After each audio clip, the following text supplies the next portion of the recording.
The woman's hand connected with Isabelle's face so hard that her vision went white. She stumbled backward, catching herself on the marble banister, tasting blood where her teeth had cut the inside of her cheek. The slap echoed through the 3-story foyer like a gunshot. Victoria Ashworth stood over her, diamond bracelet glinting in the chandelier light. Not a single blonde hair out of place. "You are nothing but the help," Victoria said, her voice dripping with a particular contempt that only old money could manufacture. "Remember your place." Isabelle touched her split lip. Her hand came away red. But she didn't cry. She didn't apologize.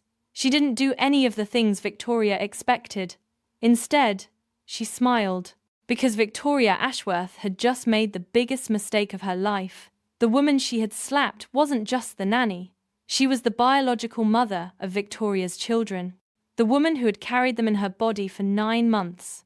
The woman who had been drugged, trafficked, and forced to sign away her babies while she was still bleeding from childbirth.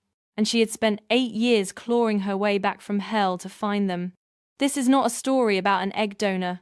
This is not a story about surrogacy contracts and custody disputes.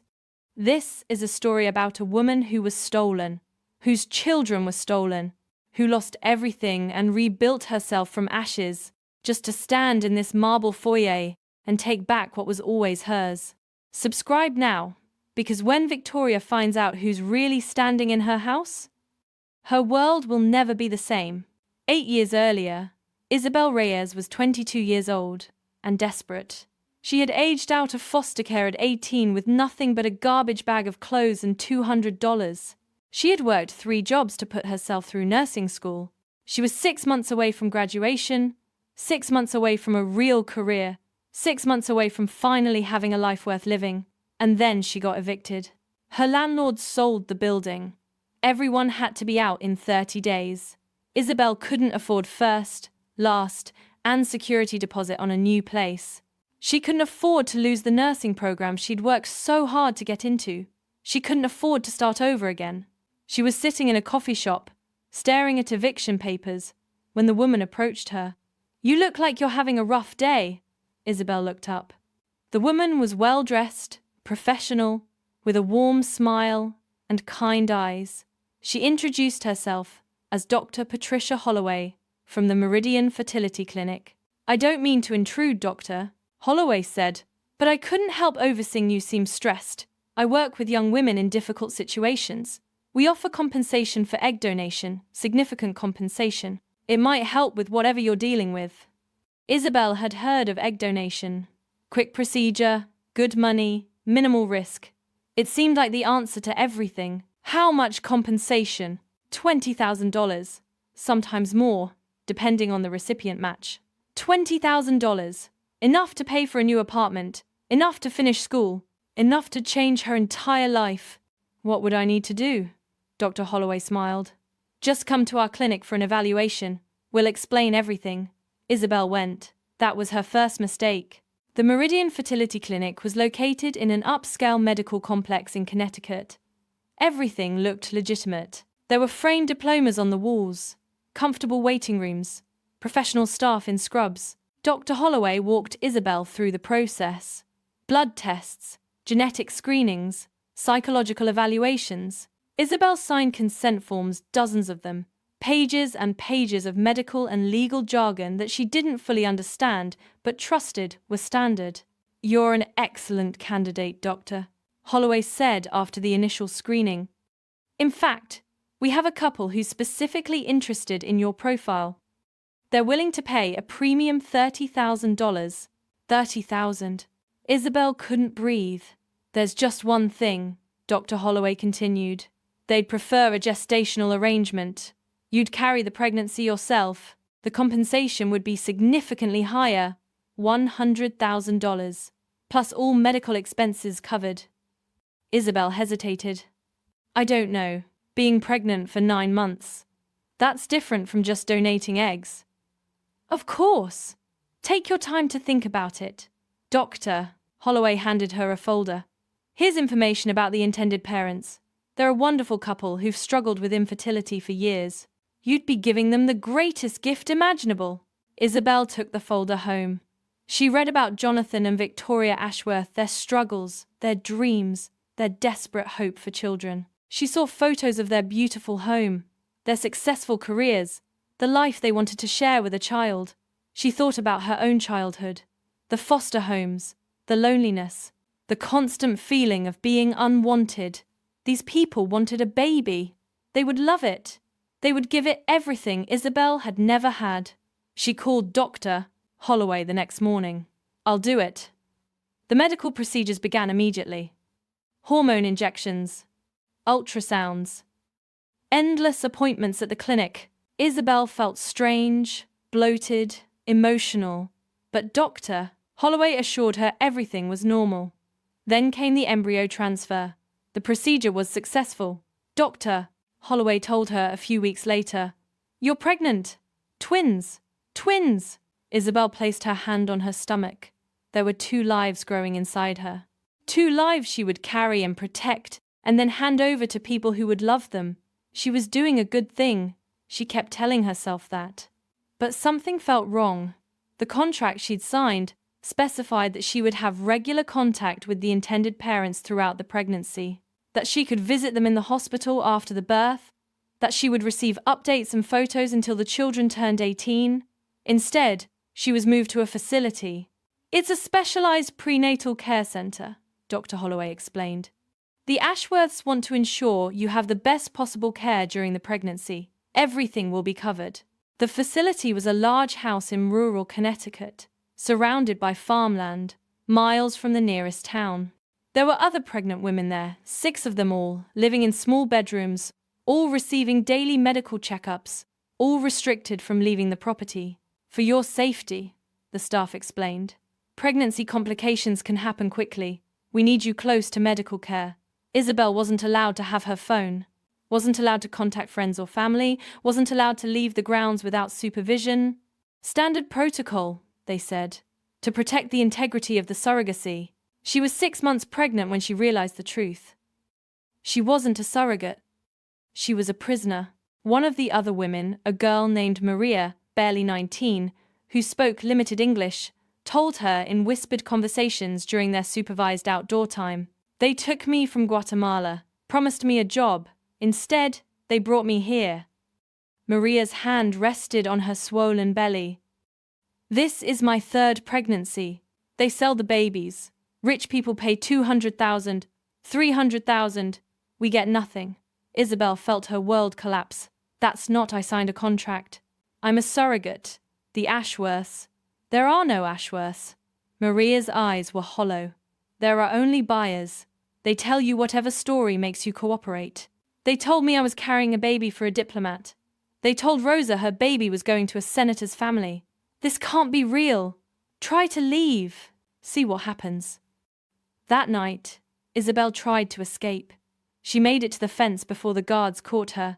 They dragged her back inside, threw her in a room with a locked door, and left her there for 3 days, with only bread and water. When Dr. Holloway finally came to see her, the mask of kindness was gone. "Let me be very clear," the doctor said, her voice flat and cold. "You are carrying a product worth $400,000. You will deliver that product healthy and on time.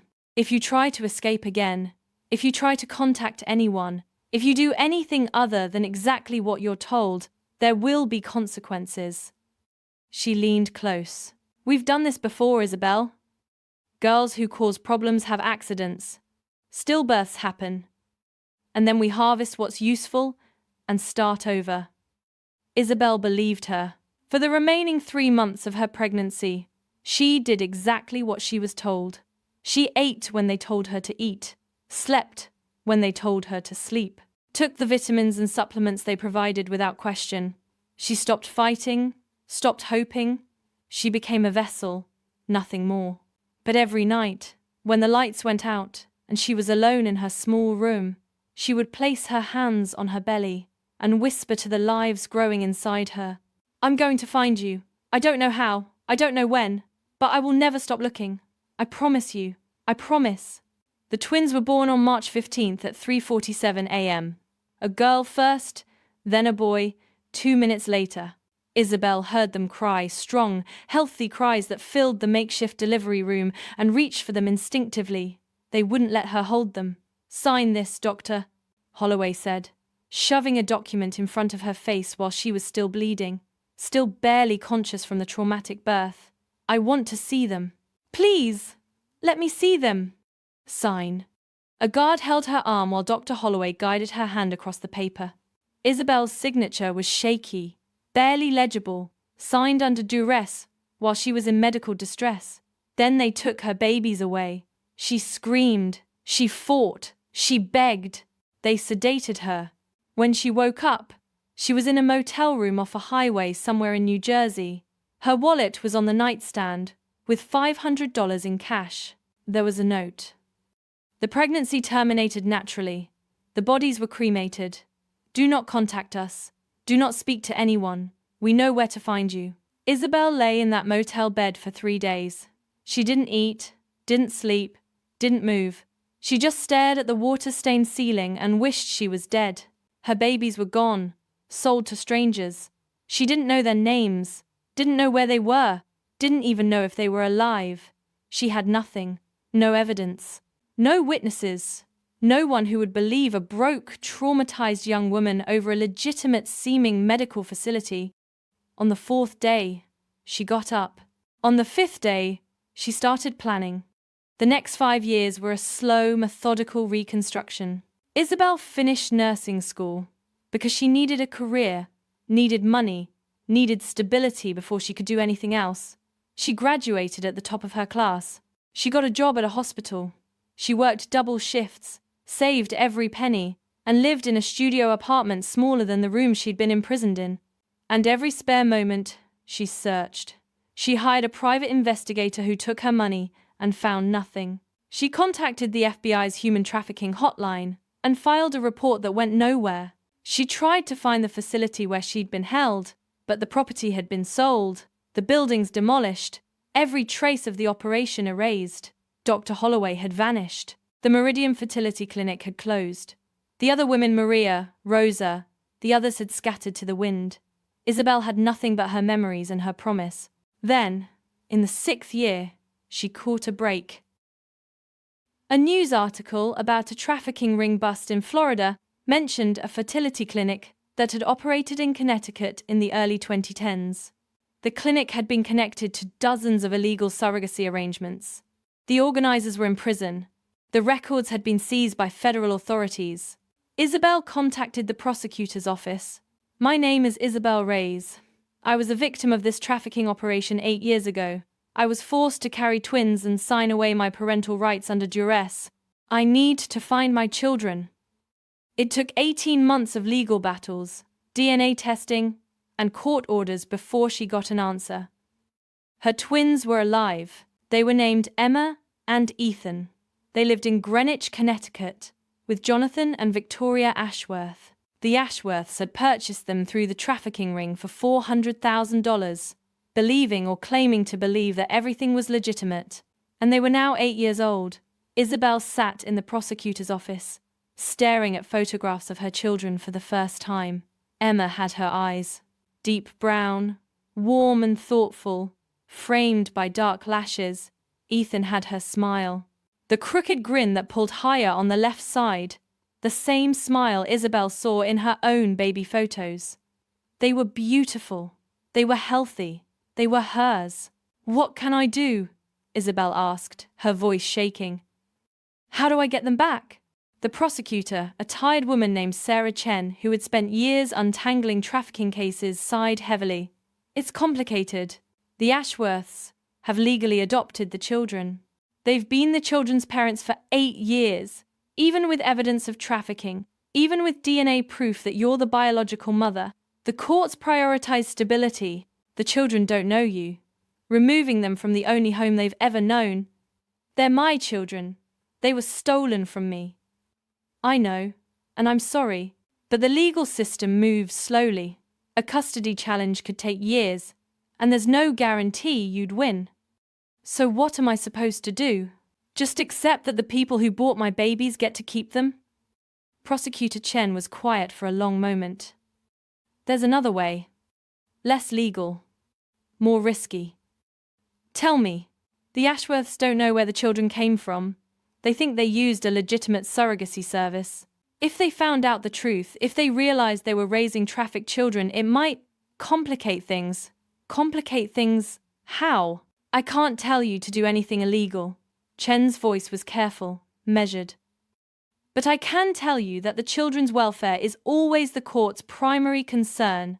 Evidence of neglect, abuse, or an unstable home environment would significantly strengthen any custody claim you might eventually make. She slid a folder across the desk. This is everything we have on the Ashworths. Their address, their schedules, the names of their household staff. Isabelle looked at the folder, then at the prosecutor. Why are you helping me? Because I've spent 10 years watching rich people buy their way out of consequences. Because those children deserve to know where they came from. Because sometimes the system fails, and someone has to do what the system won't. She stood. This conversation never happened. Good luck, Miss Reyes. Isabelle took the folder and left. She had work to do. Getting hired as the Ashworths' nanny took 3 months of careful planning.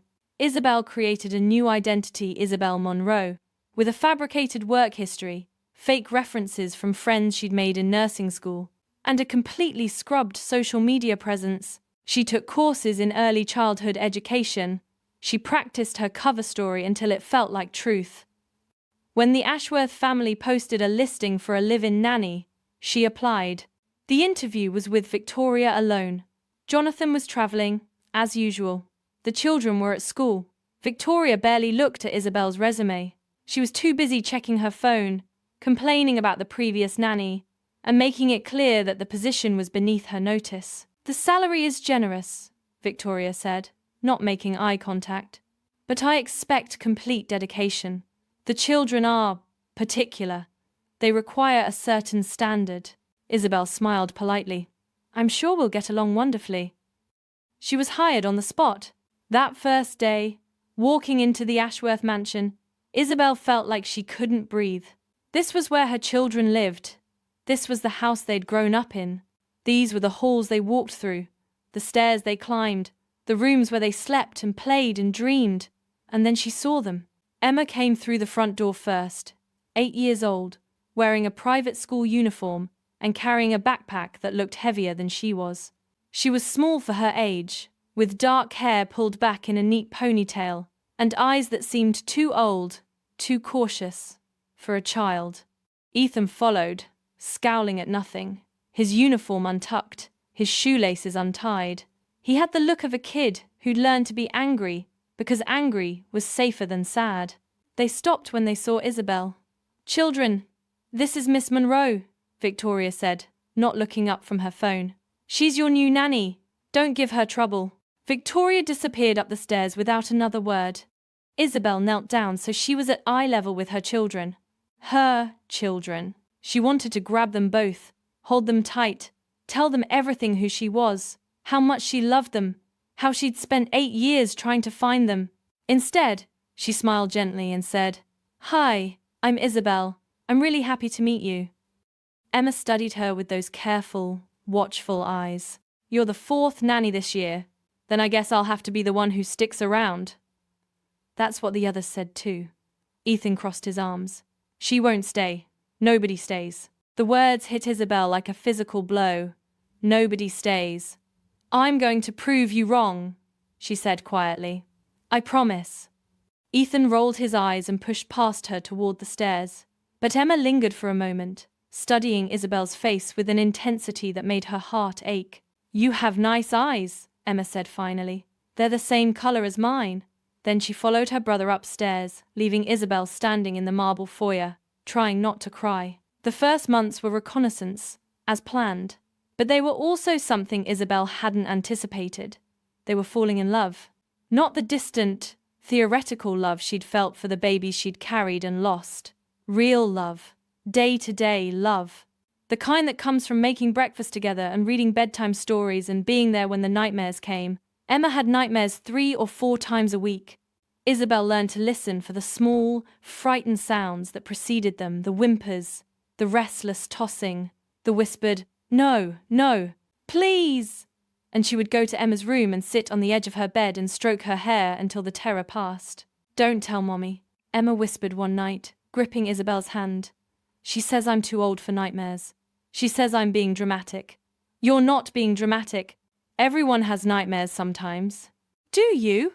Isabelle thought about the facility, the locked rooms, the sound of her babies crying as they were carried away. "Yes, sometimes I do." "What do you do when they happen?" "I remind myself that I'm safe now, that the scary things are in the past, and I think about the people I love." Emma was quiet for a moment. Then, in a small voice, "Can you stay until I fall asleep?" "Of course, sweetheart. I'll stay as long as you need me." She stayed until Emma's breathing deepened into sleep.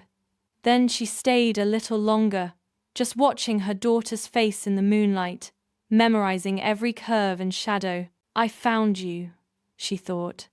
"I found you, and I'm never letting go." Ethan was harder. He was angry all the time at his teachers, at his parents, at the world. He broke things. He talked back. He got in trouble at school almost every week. Victoria's solution was to threaten and punish. When threats didn't work, she ignored him entirely, which somehow made everything worse. Isabelle tried a different approach. One afternoon, she found Ethan in the garden, systematically destroying a flower bed, ripping out petunias, stomping on marigolds, tearing apart everything beautiful within reach. She sat down on a nearby bench and watched. After a few minutes, he noticed her. "Aren't you going to yell at me?" "No." "Aren't you going to tell my mom?" "No." He stared at her, suspicious. "Why not?" "Because I think maybe you're having a really bad day, and sometimes when people have really bad days, they do things they don't actually want to do." Ethan's face crumpled, just for a second, before he pulled it back into a scowl. "You don't know anything about me. I know you're 8 years old. I know you're smart. Your teacher says you're one of the brightest kids she's ever taught, when you actually try. I know you love dinosaurs and hate math and think your mum doesn't care about you." His lower lip trembled. "She doesn't. Neither does Dad. They only care about how we make them look." "I know that feels true, and I'm sorry. You deserve better than that." "So what? It's not like you can do anything about it." Isabelle looked at her son, really looked at him, at the angry little boy who was so desperate for someone to see him, to care about him, to stay. "Maybe I can't change your parents, but I can promise you something." "What?" "I'm not going anywhere. No matter how many flowers you destroy, no matter how many times you yell at me or push me away, I'm staying." Ethan's face was a war between hope and suspicion. "You'll leave. Everyone leaves. Not me. Not ever." She held out her hand. After a long moment, Ethan took it. They sat together in the destroyed garden, not speaking, just holding hands while the sun set over the Connecticut hills. It wasn't much, but it was a start.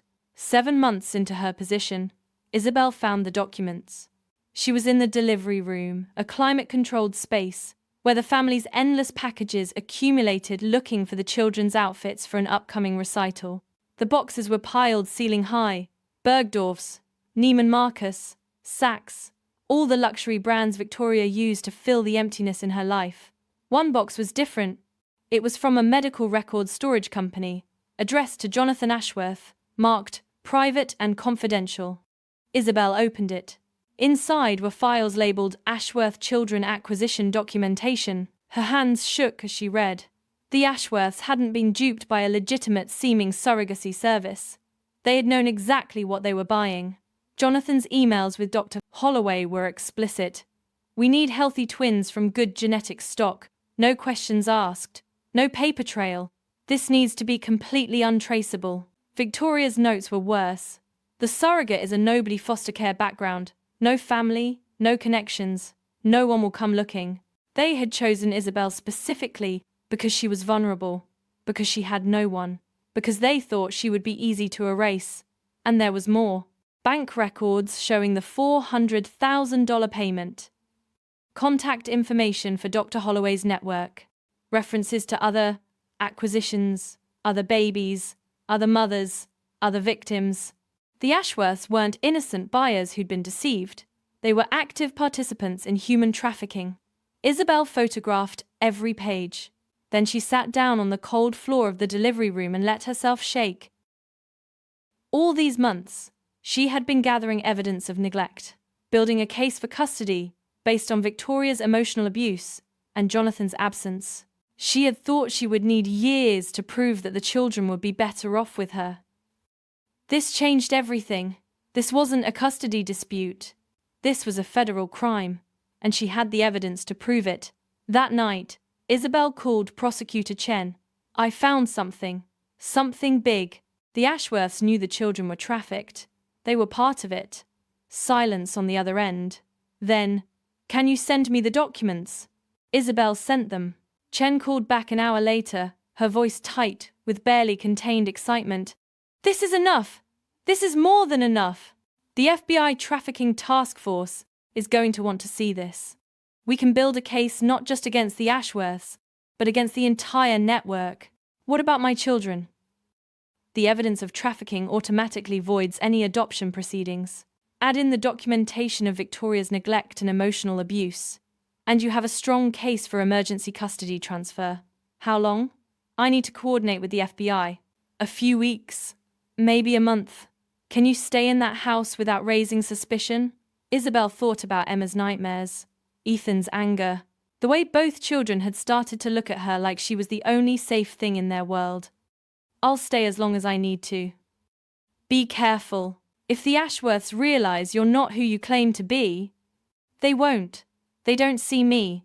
I'm just the help." She hung up and looked out her small window at the estate grounds. 1 month.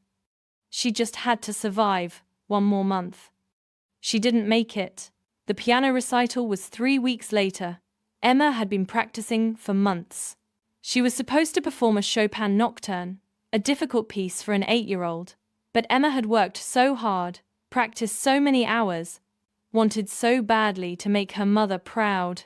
She froze on stage. The notes she knew by heart disappeared from her mind. She sat at the piano, hands trembling, tears streaming down her face, while the audience of wealthy Connecticut parents watched in uncomfortable silence. Victoria's sigh was audible across the entire recital hall. Ethan, who was supposed to perform after Emma, refused to go on at all. He sat backstage with his arms crossed, his face set in stubborn fury, and no amount of coaxing could move him. The car ride home was brutal. "Do you have any idea how humiliating that was?" Victoria's voice was cold, precise, cutting. "The Henderson children performed beautifully. The Montgomery boy got a standing ovation. And my children couldn't manage a simple recital." Isabelle gripped the steering wheel. "They tried their best. Emma's been nervous all week. And Ethan, I'm not talking to you. I'm talking to them." Victoria turned to face the back seat, where Emma was crying silently, and Ethan was staring out the window with clenched fists. "You embarrassed me. You embarrassed our family name. Is that what you want? To be known as failures?" "Victoria," Isabelle started.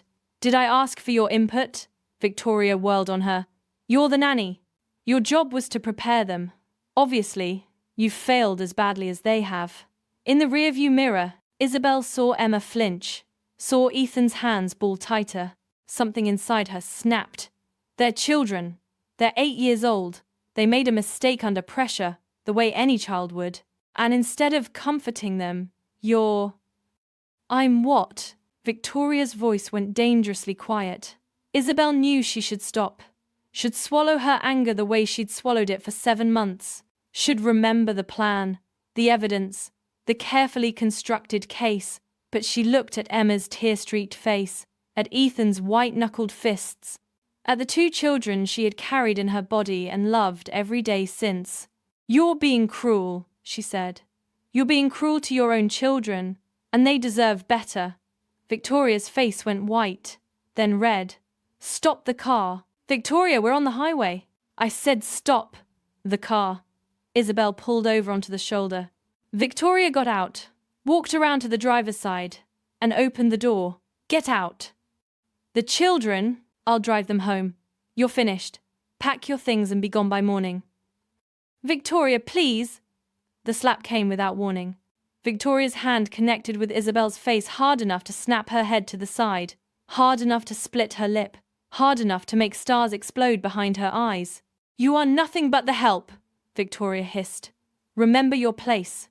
"In the back seat," Emma screamed.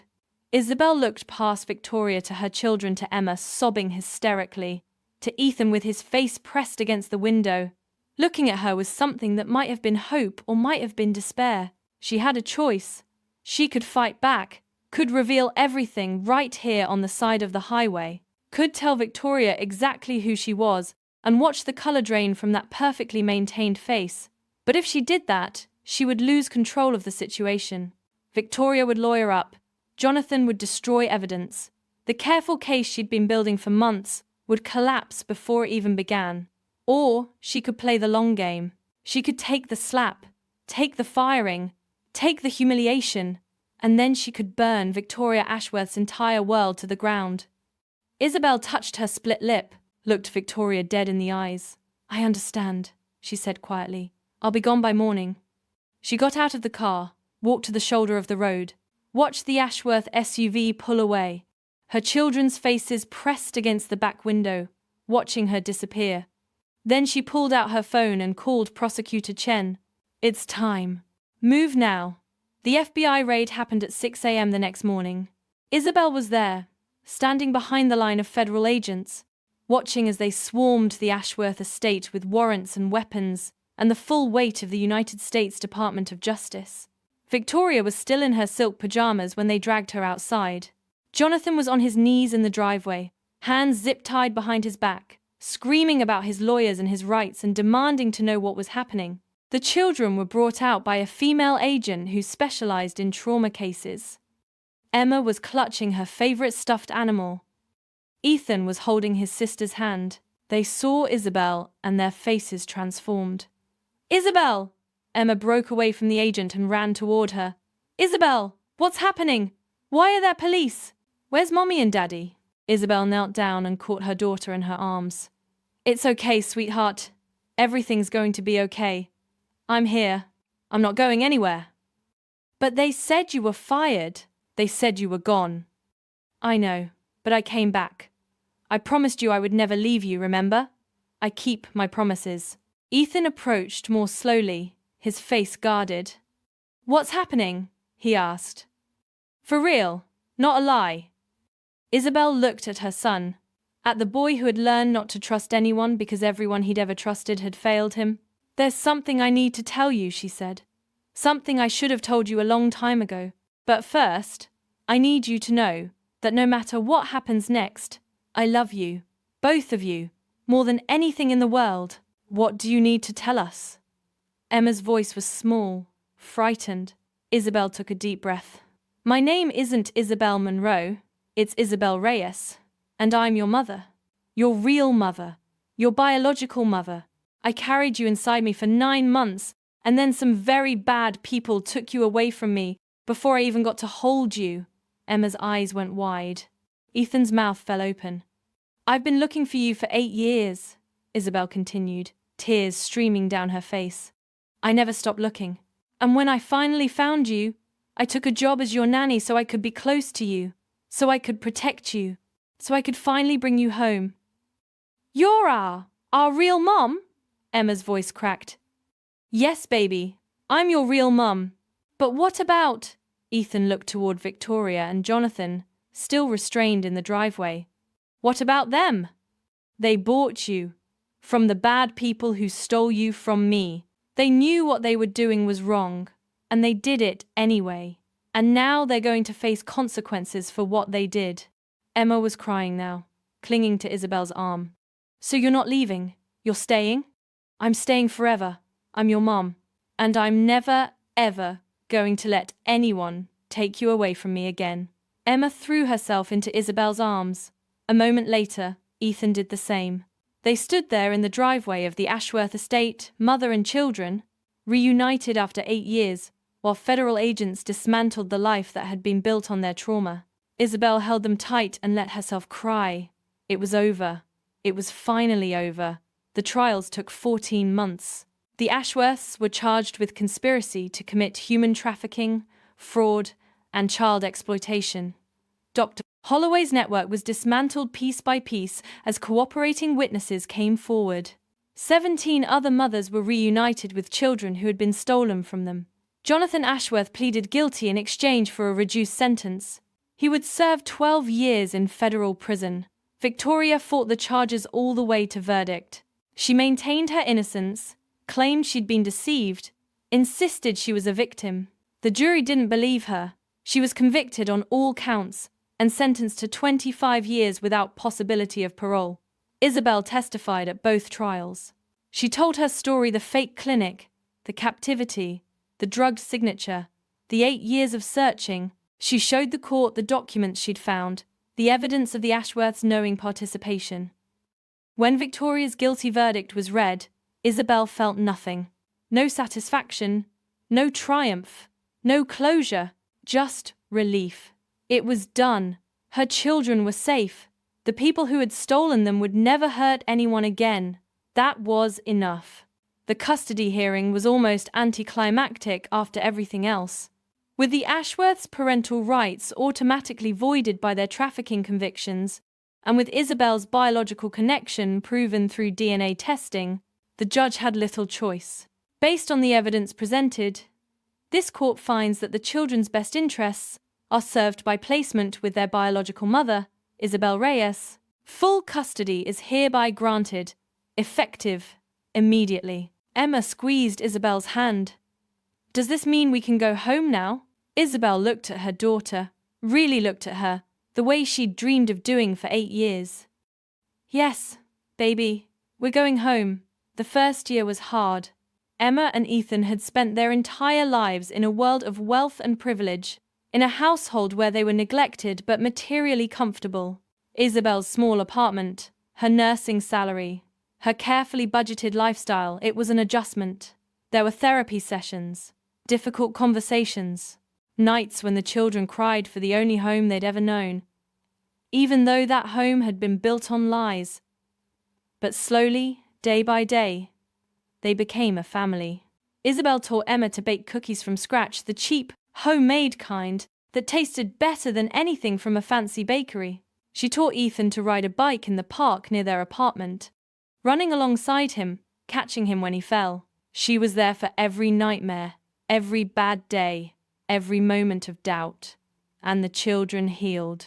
Emma's anxiety faded as she learned that love didn't come with conditions. Ethan's anger softened as he discovered what it felt like to have someone who would never leave. They started calling her Mom 3 months after the custody hearing. Isabelle cried the first time she heard it.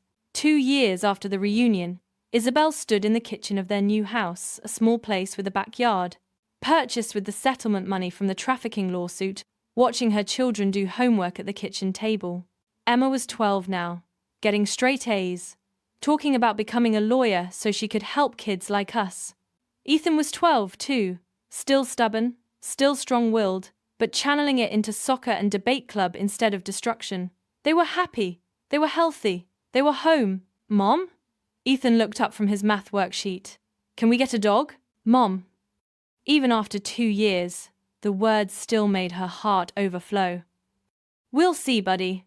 It's a big responsibility. I'll take care of it, I promise. Me too, Emma added. I'm very responsible. Isabelle looked at her children, at these 2 perfect, complicated, entirely hers children, and felt the last of her wounds finally close. Tell you what, let's go to the shelter this weekend and see what they have. That's what people say before they come home with a dog, Ethan said, grinning. Maybe. Isabelle smiled. Now finish your homework. Her phone buzzed. A text from Prosecutor Chen. Just wanted to let you know Victoria's appeal was denied. She'll serve her full sentence. Isabelle read the message twice. Then she deleted it. She didn't need to think about Victoria Ashworth anymore. Didn't need to carry that weight. She had her children. She had her home. She had the life she'd spent 8 years fighting for. Victoria had slapped her and called her nothing. But Isabelle had won. Not through revenge, not through destruction, through love, through patience, through the kind of fierce, unbreakable determination that only a mother can have. She put down her phone and looked at her children. "Hey Emma, Ethan?" They looked up. "I love you, both of you, more than anything in the world." Emma rolled her eyes, but she was smiling. "We know, Mom. You only tell us like 100 times a day." 101 now, Ethan groaned.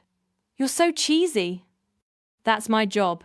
She went back to making dinner, listening to them bicker about whose turn it was to use the calculator. Normal, ordinary, perfect. 8 years of hell, 2 years of healing, a lifetime of love.